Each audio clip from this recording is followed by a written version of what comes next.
Dividend yield के लिए हमें चाहिए फॉर्मूला जो है बहुत इजी है। डिविडेंड पर share divided by current market price multiplied by 100, क्योंकि हमें यील्ड चाहिए तो हम परसेंटेज में आंसर निकालेंगे। अभी ये ऐसी कंपनी के लिए एप्लीकेबल हो जाएगा जो डिविडेंड पेइंग कंपनीज हैं। ओके, तो यहाँ पे अभी हम जो भी आपको यील्ड मिल रहा है डिविडेंड से, अगर हम ईयरली बेसिस पे देख रहे हैं, से अगर आपको डिविडेंड यील्ड 5% है और अगर कैपिटल अप्रीसिएशन मतलब जितना आपने इक्विटी खरीदा था उसके बाद जो अप्रीशिएट हुआ है वहाँ पे से आपको अप्रीसिएशन हो रहा है इस पर्टिकुलर ईयर में से 8%, तो आपको इक्विटी से कितना अर्निंग हुआ है, तो ये इक्विटी से अर्निंग जो हुआ है वो आपको ऑलमोस्ट 13% का हो गया। एक जस्ट अंडरस्टैंडिंग के लिए बोल रही हूँ। अभी डिविडेंड यील्ड देख लेते हैं कैसे कंप्यूट करना है।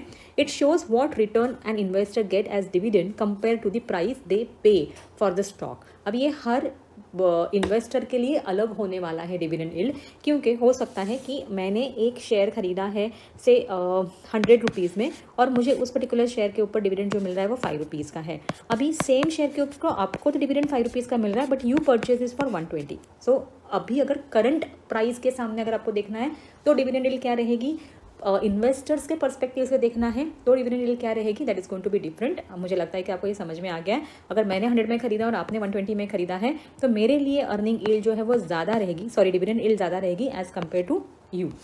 अगेन विल चेक, प्राइस अगर है 50, डिविडेंड है 5, तो डिविडेंड यील्ड कितनी रहेगी, 5 डिवाइडेड बाय 50 मल्टीप्लाइड बाय 100।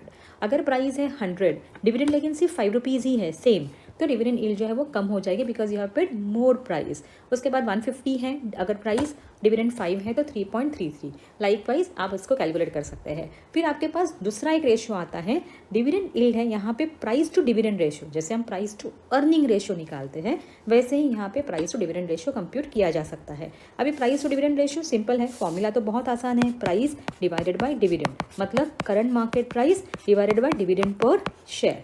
अभी यह यूजुअली टाइम्स में डिनोट किया जाता है, जैसे price to earning ratio times में डिनोट किया जाता है। इसके लिए आपने देखा होगा यहाँ पे कुछ भी लिखा नहीं है, जैसे हम यहाँ पे लिखेंगे टाइम्स, 10 टाइम्स, 20 टाइम्स, 30 टाइम्स।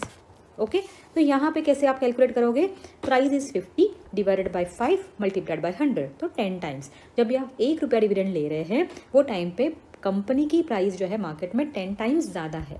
जब भी कंपनी आपको 1 रुपया डिविडेंड दे रही है, ये केस में अगर आप देखेंगे तो 20 टाइम्स ज़्यादा जो है वो मार्केट उस कंपनी को वैल्यू कर रहा है।